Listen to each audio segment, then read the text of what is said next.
নাহমাদুহু ওয়া নুসাল্লি আলা রাসূলিহিল কারীম আম্মা বা'দ। আলহামদুলিল্লাহ, আমরা সকলেই অবগত আছি আমাদের কাছে কিছুদিনের মধ্যেই এমন একটি দিন আসতে চলেছে যে দিনটি আমরা সকলে জানি, সেই দিনটিকে বলা হয় ঈদুল আজহা, অর্থাৎ কোরবানির দিন।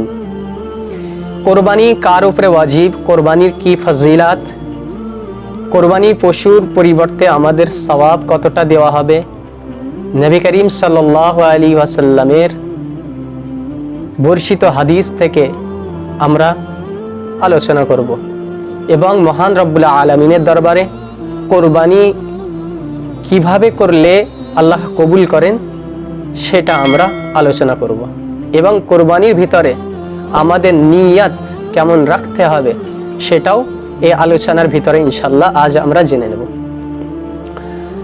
কোরবানি কোথা থেকে চালু হয়েছে সেটা আমরা সকলেই জানি। হযরত ইব্রাহিম আলাইহিস সালাতু ওয়াস সালামের জামানা থেকেই কোরবানি চালু হয়ে যায়। সুতরাং আমি সেই ঘটনার দিকে যাব না। আজকে আমি বিষয় নিয়ে আলোচনা করব যে কোরবানি কার উপরে ওয়াজিব। কোরবানি সেই ব্যক্তির উপরে ওয়াজিব যে উম্মতে মুহাম্মাদির ভিতরে মালদার হইবে, অর্থশালী হইবে, তার উপরে কোরবানি ওয়াজিব। এই কোরবানি সম্পর্কে নবী করিম সাল্লাল্লাহু আলাইহি ওয়াসাল্লাম হাদিস শরীফের ভিতরে কি বর্ণনা করেন? নবী করিম সাল্লাল্লাহু আলাইহি ওয়াসাল্লাম হাদিস শরীফের ভিতরে বর্ণনা করেন, মা আমালু ইবনি আদম মিন আমালিন ইয়াউমান নাহরি আহাব্বা ইলাল্লাহি মিন ইহরাকিদ দাম। নবী করিম সাল্লাল্লাহু আলাইহি ওয়াসাল্লাম হাদিস শরীফের ভিতরে বর্ণনা করেন কে বনি আদম সন্তানের সমস্ত কাজের তুলনায় ঈদুল আজহার দিনে, কোরবানির দিনে আল্লাহ তাআলার দরবারে, আল্লাহ তাআলার কাছে সবচেয়ে পছন্দনীয় কাজ হলো কোরবানি করা। নবী করিম সাল্লাল্লাহু আলাইহি ওয়াসাল্লামের সাহাবায়ে কেরাম রাদিয়াল্লাহু তাআলা আনহুম জিজ্ঞাসা করলেন, মা হাদিহিল আযাহি, কে কোরবানি কি? নবী করিম সাল্লাল্লাহু আলাইহি ওয়াসাল্লাম সাহাবায়ে কেরামদের লক্ষ্য করে বললেন, সুন্নাতু আবিকুম ইব্রাহিমা, এ আমার সাহাবীরা, এই কোরবানি হচ্ছে তোমাদের পিতা ইব্রাহিম আলাইহিস সালাতু ওয়াস সালামের সুন্নাত, যেটি উম্মতে মুহাম্মাদের উপরে ওয়াজিব করে দিয়েছেন মহান রব্বুল আলা আল্লাহ তাআলা।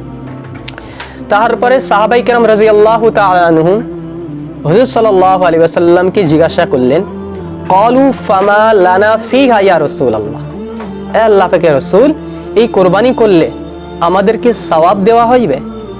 নবী করিম সাল্লাল্লাহু আলাইহি ওয়াসাল্লাম সাহাবাদের প্রশ্নে নবী করিম সাল্লাল্লাহু আলাইহি ওয়াসাল্লামকে যখন এই বিষয়ে জিজ্ঞাসা করলেন সাহাবায়ে কেরাম, তখন নবী করিম সাল্লাল্লাহু আলাইহি ওয়াসাল্লাম বললেন, ক্বালা বিকুল্লি শাআরাতিন হাসানাতুন, কে কোরবানি পশুর গায়ে যতটা লোম থাকবে সেই লোমের পরিবর্তে তার সওয়াব দেওয়া হবে। সাহাবায়ে কেরাম রাদিয়াল্লাহু তাআলা আনহুম আবার জিজ্ঞাসা করলেন, ক্বালু ফাসসুফ ইয়া রাসূলুল্লাহ, হে আল্লাহ পাকের রাসূল, সুফ থেকে কি সওয়াব দেওয়া হবে? আমরা বাংলায় দুটো শব্দ ব্যবহার করি, একটা হচ্ছে চুল আর একটা হচ্ছে লোম। দুটো জিনিস আমরা আলাদা মনে করি। তো যে লোম আছে তার পরিবর্তে কি সওয়াব দেওয়া হবে?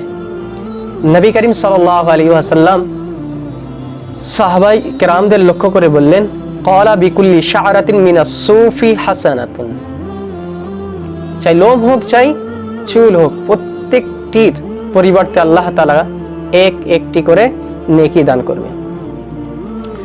নবী করিম সাল্লাল্লাহু আলাইহি ওয়াসাল্লাম এই যে কোরবানির পশু আমরা কোরবানি করব, সেই পশুর ফজিলত কি? নবী করিম সাল্লাল্লাহু আলাইহি ওয়াসাল্লাম বললেন, ইন্নাহু লা ইয়াতি ইয়াউমাল কিয়ামাহ বিকুরুনিহা ওয়া আশআরিহা ওয়া আযলাইহা লিআন্না আদ-দামা লা ইয়াকাউ মিনাল্লাহি ক্বাবলা আন ইয়াকা আলাল আরদ। নবী করিম সাল্লাল্লাহু আলাইহি ওয়াসাল্লাম বললেন, কিয়ামতের দিন ওই পশু, যে পশুকে কোরবানি করা হয়েছে, সেই পশু নিজের শিং, নিজের সমস্ত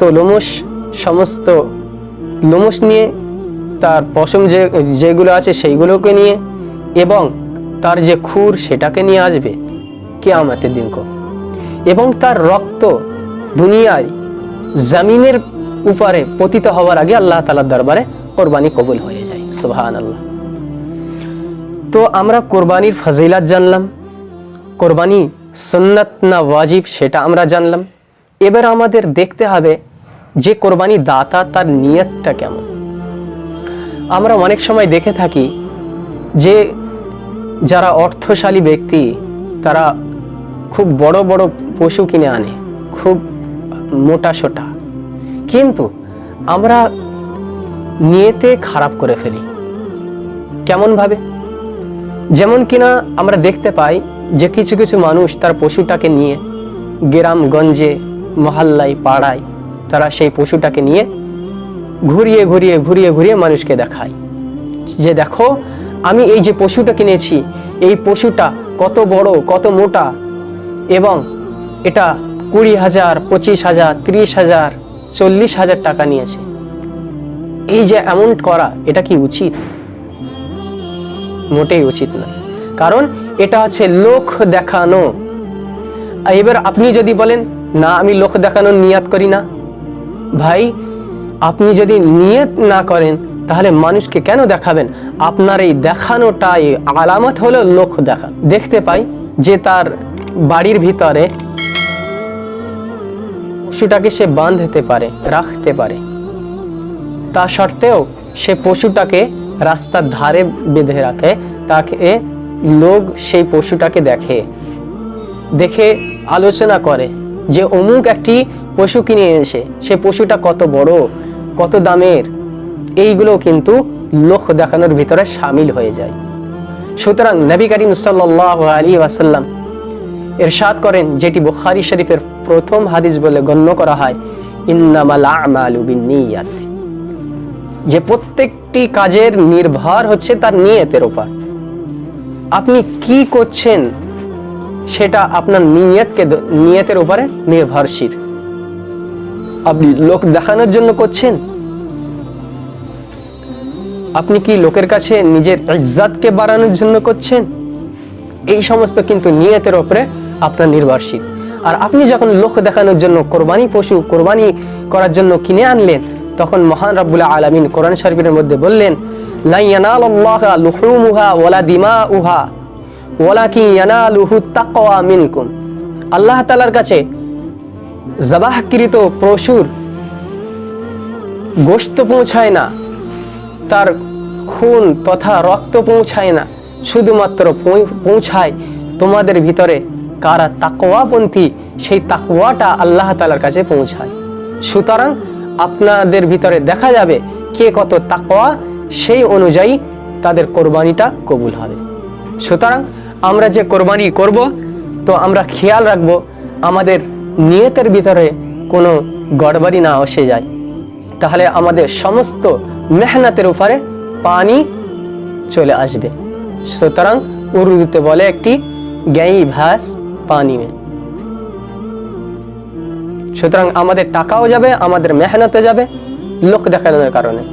আমাদের নিয়তটা সঠিক করতে হবে। আল্লাহ তাআলা আমাদের কোরবানিটা সুস্থভাবে করে নিয়ে নিক এবং আমাদের নিয়তটাকে সঠিক শুদ্ধভাবে করার তৌফিক দান করুন। আল্লাহ তাআলা সকলের কোরবানিকে কবুল করে নিক।